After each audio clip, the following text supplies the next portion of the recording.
अगर आप हमारे चैनल हॉरिबल संडे से पहली बार जुड़े हैं तो आप हमारे चैनल को सब्सक्राइब कर लीजिए, जिससे आने वाली वीडियो आप तक सबसे पहले पहुंच सके।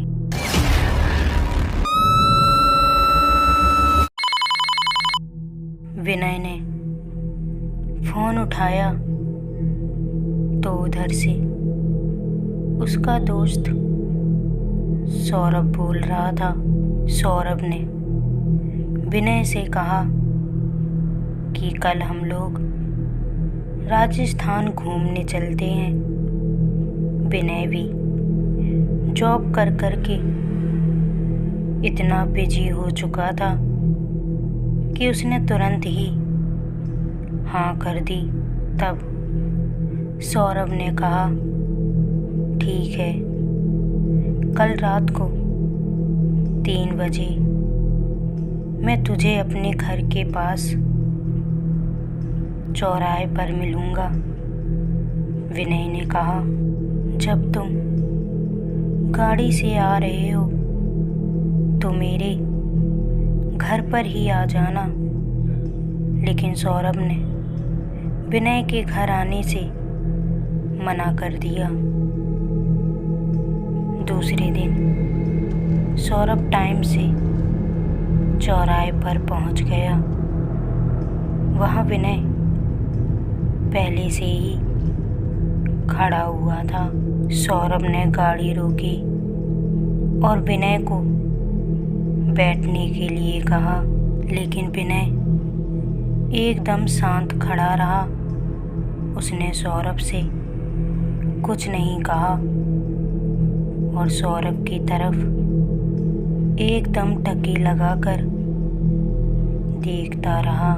तब सौरभ ने जोर से कहा, विनय गाड़ी में बैठो। विनय बिना कुछ बोले गाड़ी में बैठ जाता है।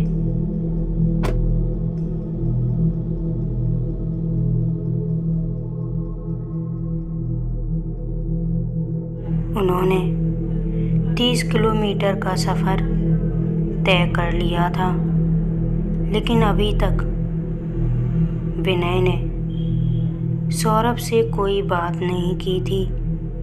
सिर्फ नीचे सिर किए वो चुपचाप बैठा था। सौरभ को लगा कि मैंने विनय के घर आने से मना कर दिया था, इसलिए शायद वो मुझसे नाराज़ है। लेकिन सौरभ ने उससे कुछ नहीं कहा और सोचने लगा कि मैं भी देखता हूँ कि आखिर ये मुझसे कितनी देर तक नाराज़ रहेगा। और उसने अपनी गाड़ी में भजन वाले गाने स्टार्ट कर दिए। तभी अचानक विनय ने धीरे धीरे अपनी गर्दन ऊपर उठाई और ज़ोर से चिल्लाते हुए सौरभ से कहा कि वो ये भजन बंद कर दे। सौरभ ने गाड़ी रोकी और विनय की तरफ देखा तो वह दंग रह गया, क्योंकि विनय की आंखें पूरी तरह से लाल हो चुकी थीं और उसके मुंह से लाल खून टपक रहा था। सौरभ पूरी तरह से घबरा चुका था। तभी विनय ने एकदम भारी आवाज में कहा, मैं तेरा खून पी जाऊंगा। तब सौरभ ने विनय की तरफ चिल्लाते हुए कहा, पागल हो क्या? और ये क्या हालत बना रखी है अपनी? अभी रुको।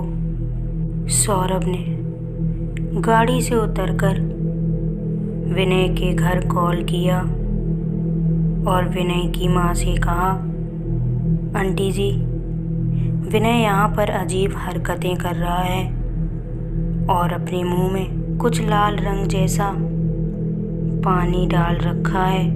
इतना सुनते ही विनय की माँ ने कहा, ये तुम क्या बोल रहे हो? विनय तो घर पर ही है और मेरे सामने बैठा है, लो, तुम खुद ही उससे बात कर लो। उधर से एक आवाज़ आई, हाँ भाई सौरभ, तुम्हारा फ़ोन क्यों नहीं लग रहा था? विनय की उस तरफ से आती आवाज़ को सुनकर सौरभ के मानो प्राण ही निकल गए हों। सौरभ ने आसपास नज़र डाली तो घने जंगल और घनी झाड़ियों के अलावा कुछ नहीं था। अब तो सौरभ को मदद की उम्मीद भी नहीं थी। सौरभ ने फ़ोन रखकर अपनी गाड़ी का दरवाज़ा धीरे से खोला और अंदर बैठ गया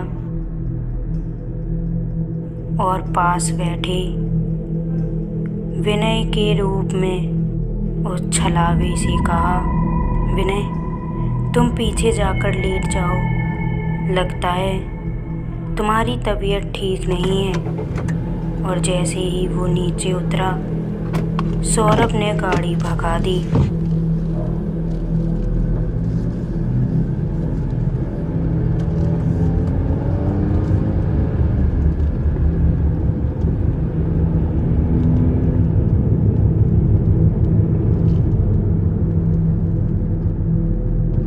सौरभ अपनी गाड़ी को बहुत तेजी से चला रहा था। लगभग 2 किलोमीटर वो पार कर चुका था, लेकिन सौरभ की गाड़ी की रफ्तार तेज और बहुत तेज होती जा रही थी। वो किसी भी हालत में उस सुनसान एरिया से निकलना चाह रहा था। काफ़ी दूर आने के बाद सौरभ को राहत मिली कि अचानक पीछे की सीट से वही आवाज़ आई, मैं तेरा खून पी जाऊंगा। जैसे ही सौरभ ने पीछे मुड़कर देखा, वही आत्मा उसके पीछे बैठी थी और सौरभ की गाड़ी एक पेड़ से जा टकराई और सौरभ की वहीं पर मौत हो गई।